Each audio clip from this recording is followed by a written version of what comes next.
Well, welcome to this little video. I'm Ben at Tech Connect. I'm the current owner, but as we celebrate Tech Connect's 30th year in business, we wanted to welcome and interview Ray. Ray, he still is very active and present in the company, one of our best assets. So today, we wanted to meet with you and hear a little bit of what you've seen over the last 30 years. Thank you. I greatly enjoy going over to Tech Connect once a week to teach a little electrical engineering and still keep my tiny little pinky finger in the pot and know what's going on. No, we still call you for your expertise, so we love that. Thank you. Thank you. I enjoy it. And well, can we start with you just sharing a little bit about the origin of Tech Connect and how it came about? Sure. Before starting Tech Connect, I worked for two different companies in Arizona who were doing similar work to Tech Connect: computer, facility, electrical uh, improvement kind of work. And the first one that I worked here in Utah for them when I first got started and learned how to sell power conditioning and other computer rooms equipment. And then the second one, I actually moved to Phoenix to work for their competitor, Gruber Industries. I had a great time working at Gruber, stayed there several years, wanted to come back to Utah, and I came here and worked for Gruber for several years. And then I decided to start my own company. Since we were doing electrical connection and we were also doing data connection, I came up with the name Tech Connect. That seemed to fit both Mm-hmm. categories. And it's scary to start on your own. I thought about it for many years about having my own business, and I just got started. We started here in our home. My wife Isabel was the bookkeeper. I was the salesman and owner and manager and janitor, and everything else.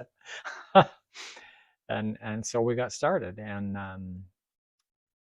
I was very fortunate because customers I had already developed with Gruber Industries, I thank them very much. They allowed me to keep the phone number and continue to work with those customers. They did not replace me as an outside salesman working for them.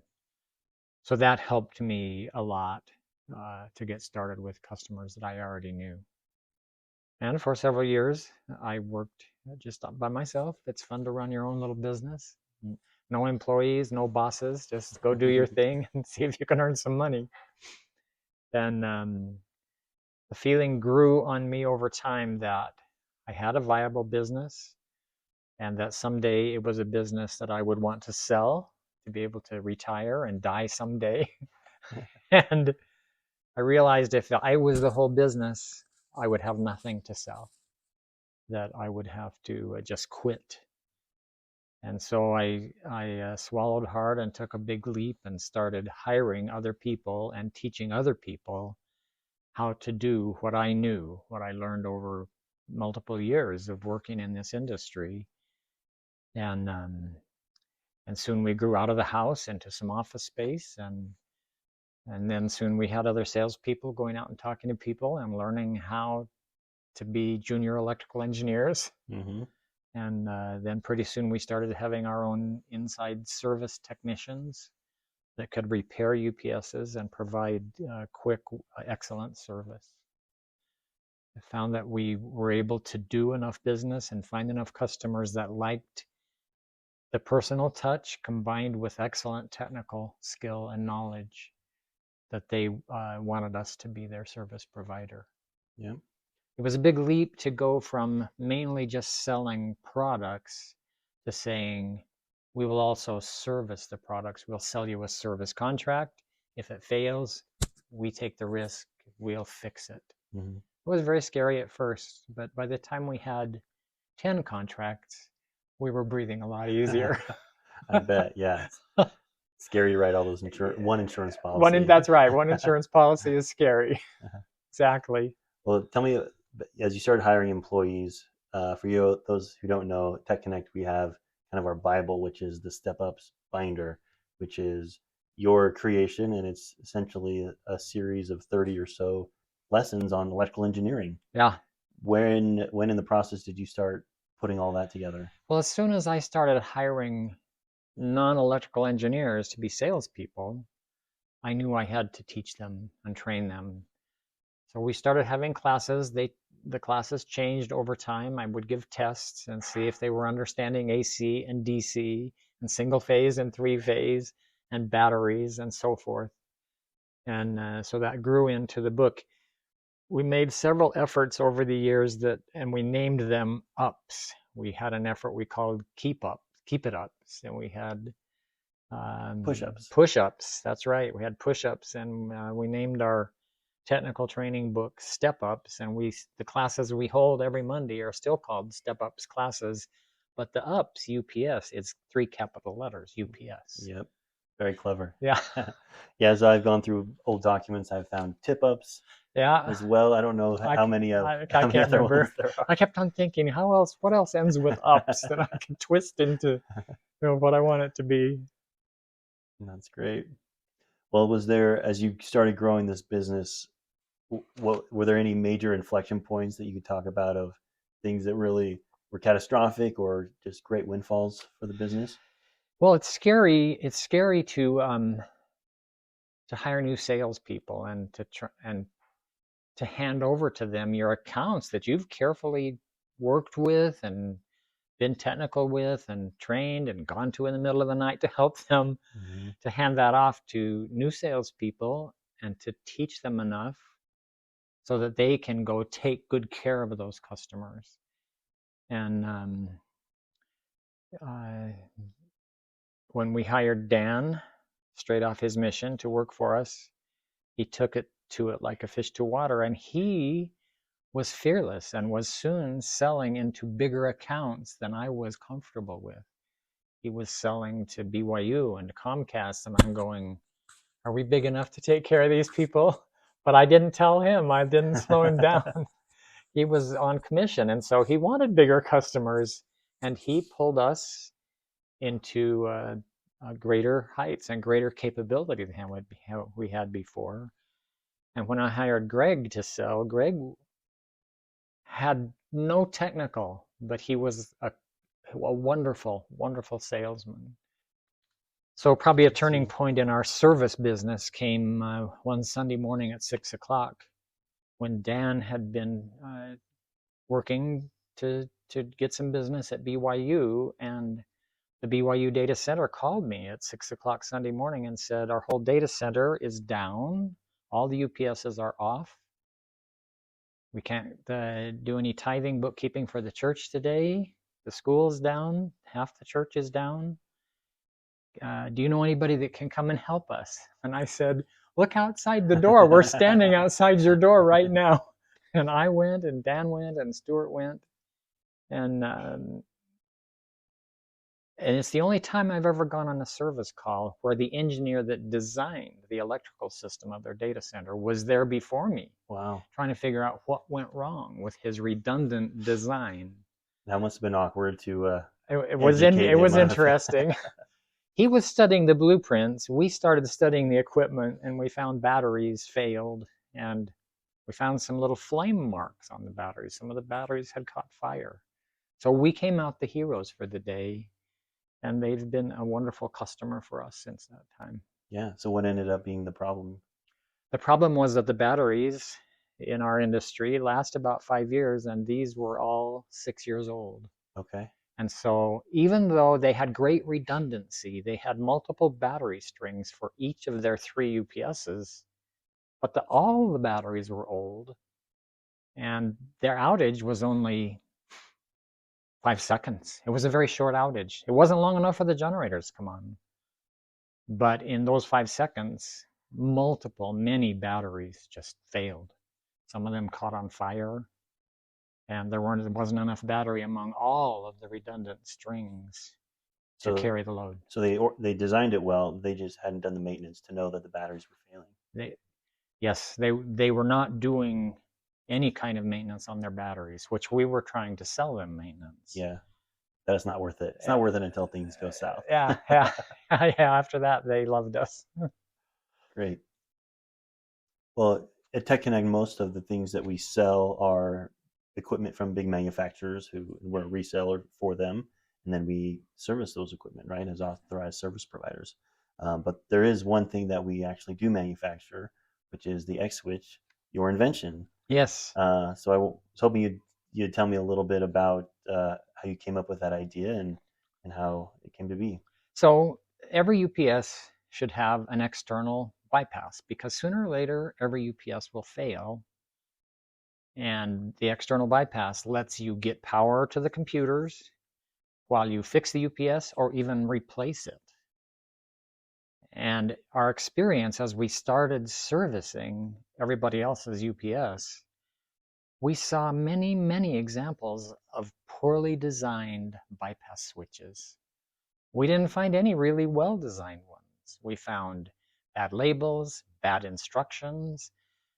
Almost all, for the sake of low cost, had one breaker vertical and two breakers horizontal, which is very confusing, Mm-hmm. especially in a panic when your UPS just went down and your data center died. And with horizontal breakers, what's on and what's off? It's like it's like disarming a bomb. Is it the red wire or the green Yeah, wire? right. It'll blow up if I Up or do it down, wrong. left or right? Exactly, exactly. So we started thinking about making our own bypass switch. And the more we looked into it, the more we realized we needed to do it. And we found a local manufacturer that had UL certification that could build them for us. And we wanted always vertical breakers, 3 vertical breakers. So you know when you're turning something on and off. Mm-hmm. And very clear instructions and very clear labels and more safety features than anyone else offered. And so we have sold those, a lot of them here locally, but we've also sold them in Canada and Mexico and all around the country, and had late night calls with people trying to install them that couldn't figure them out. Mm-hmm. But on the whole, that's been a great experience making a safer and simpler X switch. I called it X switch just because the formal name is external maintenance bypass switch. And we've learned that no electrician will write that many words in the breaker box ahead of it. It's outside their culture, and we needed a short name. Mm-hmm. I finally realized after working on this for a long time that the UPS manufacturers in general, to them, the bypass switch is an extra cost. And if it costs too much, it could ruin their UPS sales. They want to sell the UPS. But As you to say, us, the safety is more important, and it's worth more money yeah. to have it be safe and simple and easy to use. Well, and you always say if you use it once, it's paid for itself. That's right. If you need it once, it's paid for itself. That's exactly right. Good. Well, you even before Tech Connect, your studies were in electrical engineering, so you have seen a very a long cycle of technology improvements. Right. I'm curious to hear, you know, what were the booms and busts of the cycles that were very important or critical. But we started Tech Connect in a year that was very bad for our industry. Our sales were very low, and it was scary.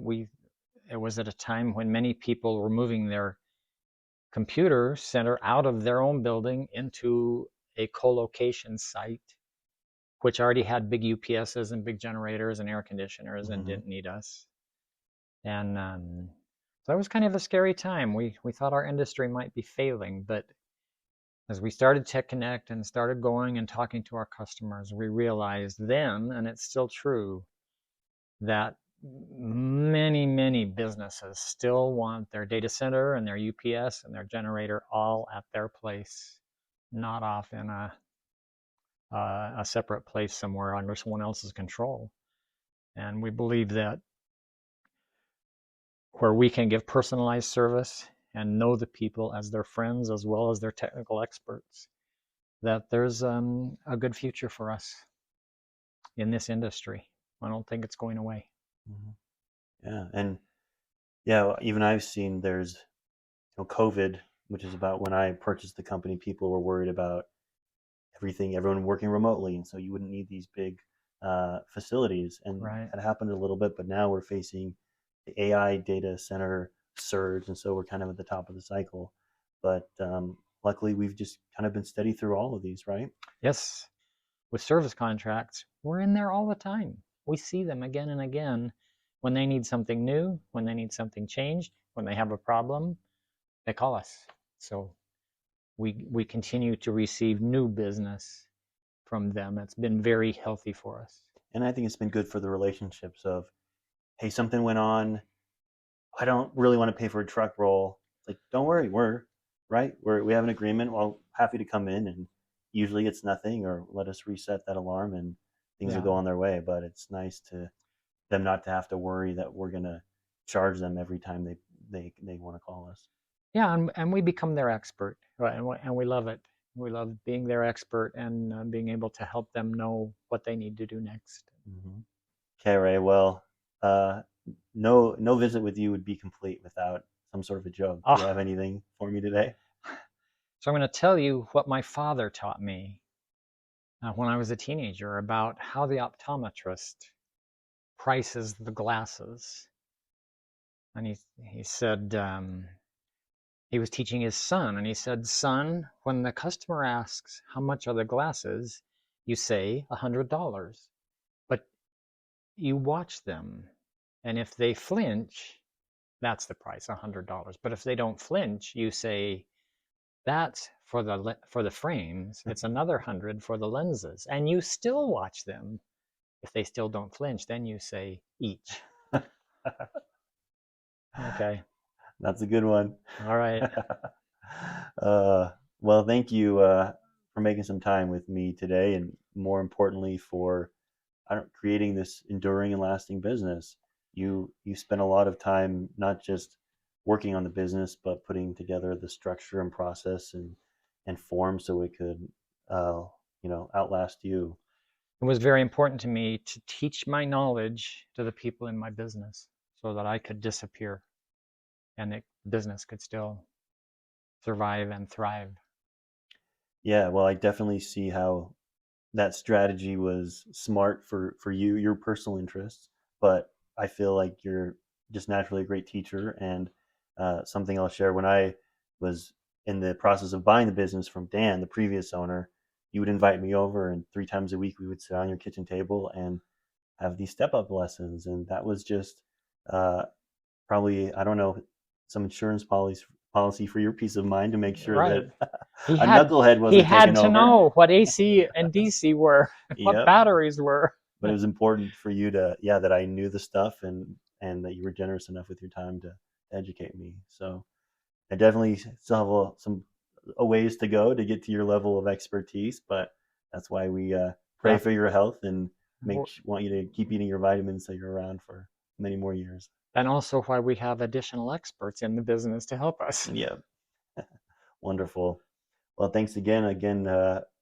Yeah, we appreciate you, and we're excited to celebrate all year long of this 30th anniversary of Tech Connect. Thank you very much. Thank you for still letting me be involved just a little.